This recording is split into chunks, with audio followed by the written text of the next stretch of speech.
Hello, my name is Sophie Gedahun, and I'm your host for this episode of the College and Career Readiness podcast. Today, we're joined by our special guest, Delilah Clay, who's a lobbyist. Before we start our interview, remember to take control of your future. Join the California National Guard and serve your community during local and state emergencies. You'll learn marketable skills, earn a paycheck, and get money for school. Contact Surgeon A. Aquino today at 916-233-7615. All right, so how are you today, Delilah? I'm doing quite well. Thank you. How are you? I'm great. So I want to know, what was your inspiration behind your career? Oh, goodness. When I was in high school, about you guys' age, I always wanted to be a lawyer. I was always interested in politics and policy and law. I watched, Law and Order and Perry Mason and all that jazz, and so that's what I wanted to do. But when I actually went to college, I started to be interested in a lot of different things. I wasn't sure that I wanted to necessarily go to law school, so I took a break from school and started working. And I ended up getting accepted to a fellowship program after I graduated from undergrad that allowed me to work as a staffer in Sacramento in the legislature, and that was an incredible experience for me. And was something that stayed with me throughout all of the various moves that I made. So just as background, I've done a lot of different things. But I did the fellowship program for a year. Then I went on to work for a lobbying association. But I wasn't lobbying, I was doing public policy work. But by working with their lobbyists, I got to see sort of what they did up close and personal. After those two experiences, I knew that I was then ready to go to law school. So went off to law school in Chicago. Practiced law for a couple of years, about 3.5 years out there in Chicago, and realized that I really wanted to come back and get back into politics and policy work. And so it sort of all started from that initial sort of postgraduate fellowship that I did that sort of planted that seed, in addition to sort of other things from my past, but planted that seed and made me sort of understand that I was interested in developing a career in this space. What was your approach to obtain the position you have? So like I said, it's been a very sort of circuitous path to get to where I am right now. And I think, for all of you, I think the lesson in that is that it's not always a straight, from point A to point B path for whatever it is that you ultimately end up doing. And so I would just encourage, the young folks not to get discouraged by making sort of, various moves to ultimately get to a place where you are going to be happy and feel like you're in the right space. So, I just, at every turn for me, it was important that I was advancing my career, doing things that I was interested in, building skills, so that whenever the next opportunity presented itself, I'd be ready to make that move. And that's the way that I still approach things today. I'm not one of those folks who says, in 10 years I'd like to be a CEO. Like, I'm not that person. But I always want to be doing things where I am utilizing skills that I think I'm really good at, and developing those skills so that if somebody knocks on my door and is like, hey, are you interested in X? That may be a little bit different from what I'm doing right now. I can always be ready to go and make that move. So with that said, what do you think is the best way to enter this career? That's an interesting question, because when you talk to folks who are in this space, a lot of times they come from a lot of different places. That's actually one of my favorite questions to ask other lobbyists and other people who are staffing in the Capitol and things like that. Like, how'd you get into this career? Because everybody comes at it from a different perspective. But if you are a person who's interested in getting into politics and policy work, I would say a few things.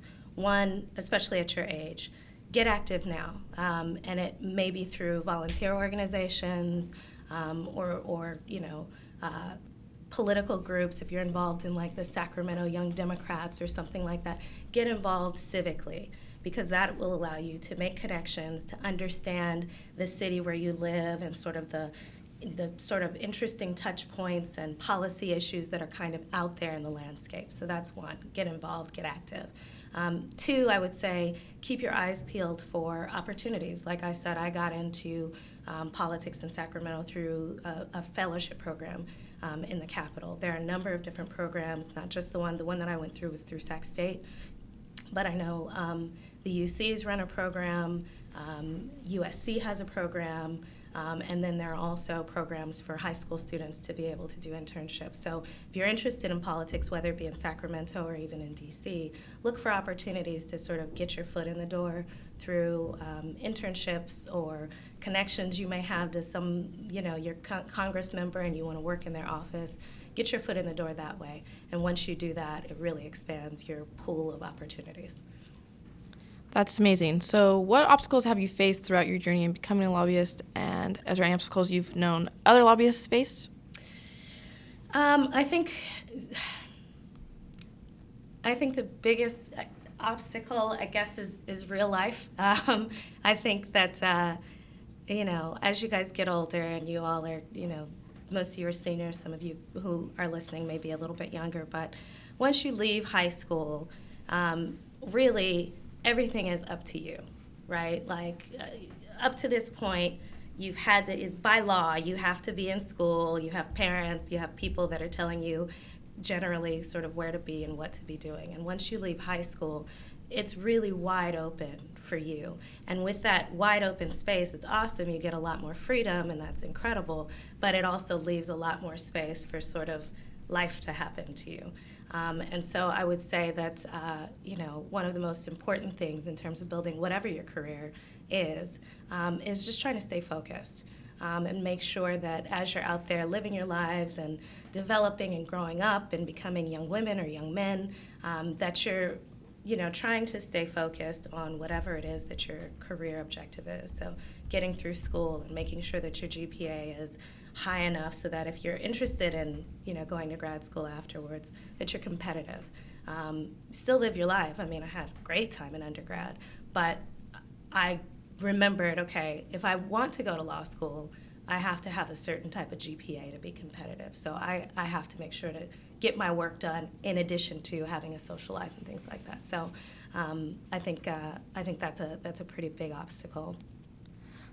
With overcoming these obstacles, are there areas you still feel like you could improve on? Always. Yeah, definitely. I think, I don't think you ever really grow up. I'm 35 now, and I still feel like high school wasn't that long ago. Like, I'm still young and, whatever. And so I've come to accept, and actually my dad is like 62, and we recently had a conversation, and he's still feeling like he's growing up and maturing and developing in different ways. And so I just think that at every stage of your life, there's always something that you can be improving upon. There's always something that you can learn more about. You're going to constantly be developing. So, it's never done. So absolutely. In terms of specific things that I'd like to work on, I started lobbying maybe about a year and a half ago, so I'm still pretty new to it. And so for me, I'm still trying to develop my craft, meet more people. Meeting people and having connections is really important in my line of work. So expanding my network, expanding my level of knowledge for the client base that we have, that's just something that I'm always going to be trying to work on. So yeah, that's kind of where I'm at right now. With this ever-changing improvement, do you still feel like your job is stable? Yeah, I mean, stable business, right? Business is business. I think that there was a time in our history where people would get a job and they'd stay there for 30 years. That is not the case anymore. And so, and I mean, I don't want it to be the case. Like, I like the way that, our market is set up, which is that in a lot of cases it makes sense for you to make multiple career moves, in ultimately trying to reach your goals. And I think particularly, just if I could veer off for a second, as women and as a woman and as a person of color, sometimes it is necessary for you to sometimes it's absolutely necessary for you to be making moves in a dynamic sort of way. the ability for you to jump into a career at 25 and stay at that same location and advance the way that you ought to be advancing can be really hard when you have all sorts of headwinds and things like that. And so sometimes you need to go from company A to company B to company C to get ultimately where you want to go, because of a variety of sort of obstacles that we face that are sort of idiosyncratic. Well, on the topic, what's it like being a woman that holds such a high leadership position? I guess I don't think of myself as holding a high leadership position, because I'm still learning and I'm still trying to figure it out. But I have, like I sort of outlined before, I've done a lot of different things. I've made a number of moves in my life that I feel good about, and it's nice. I think, when I was your age, I was very concerned about, getting things done and trying to, be the best that I could in whatever space that I was in. And I think once you get past, I would say probably past undergrad, you sort of get to this place where you feel like, and for people who are not going to college, I would say probably about 23, 24, if you're doing a vocational degree or you're going to the military or whatever it is, you get to this place where it's like, okay, I know I'm not going to be a complete failure, so let me try and make some decisions that are in service of my happiness as opposed to necessarily like making the most money or going to the most prestigious school. Let me go to the school that makes sense for me in terms of where my career is at that particular point in time, if that makes sense. Mm-hmm. So yeah. What particular skills or talents are essential for this occupation? Essential, you have to be able to communicate. I think that is 100% the biggest sort of thing that I bring to the table and that any lobbyist is able to bring to the table. And by communicate, I mean verbal communication, your interpersonal skills. There are so many times that, like I think I explained before, a lobbyist is an advocate for an interest in the legislative space, but also in terms of regulatory agencies. And so it's our job to go in on behalf of our clients and talk to people about what their issues are, about how certain pieces of legislation may impact them. And those conversations can happen in an office setting, but they can also happen over cocktails at 6 o'clock in the evening. They can happen over coffee. They can happen through text message. And so your ability to make connections with people, to be affable, to be someone that people like to be around is really important. But then also your ability to communicate via writing. And I think sometimes in school, we discount how important it is to be a really good writer. But in my job, I can't tell you how important it is. I mean, even just firing off an email to a client, right? And you think email is pretty informal. However, can be pretty informal. But, you're conveying really important information to someone who cares about it very closely. And so you want to make sure that you're drafting whatever it is that you're drafting in a way that they understand it, that it makes them look good, that you're not getting yourself into trouble, that you're not saying anything that if this email was posted on the front page of the New York Times, would you be embarrassed about it? You have to be mindful of those things too. So communication, I think, is the number one skill, both verbal and written. It sounds like there's a lot that comes with being a lobbyist. So what kind of salaries can someone in this line of work expect, or at least an estimated range? So that depends on what type of lobbyist you are. So I guess I would explain the buckets in a couple of different ways. There are lobbyists that work in-house for corporations. So most companies have a government relations arm. So if you think about, give me a name of a company. Disney Corporation, right? Let's say Disney. They have internally people who work for the company who keep track of what's happening legislatively or regulatorily that impacts the company, right? So that's an in-house government relations person. Then you have what I would call associational lobbyists. So there are groups, interest groups, or groups of professionals that get together, pool their resources, and decide we need to have somebody on the ground keeping an eye out for our interests. So an example of that would be insurance companies, right? So they get together, they have mutual interests, they create an association, and that association has a lobbyist. That lobbyist, they only lobby on behalf of insurance interests that are part of their association. And then there are lobbyists like myself who are contract lobbyists. So I work for a firm, and different companies hire us. So I have multiple companies that we represent as a contract lobbyist, as opposed to just having one client when you're either in-house or working for an association of some sort.